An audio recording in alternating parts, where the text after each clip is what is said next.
মিছিল নিয়ে হাজির হয়েছেন আমাদের আজকের এই অনুষ্ঠানে university of liberal art Bangladesh. আপনাদেরকে অনুরোধ জানাচ্ছি, আপনারা ব্যানার নিয়ে রাস্তার পাশে দাঁড়িয়ে যান।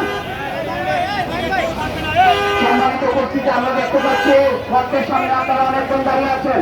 আপনাদের কাছে বিশেষ অনুরোধ, আপনারা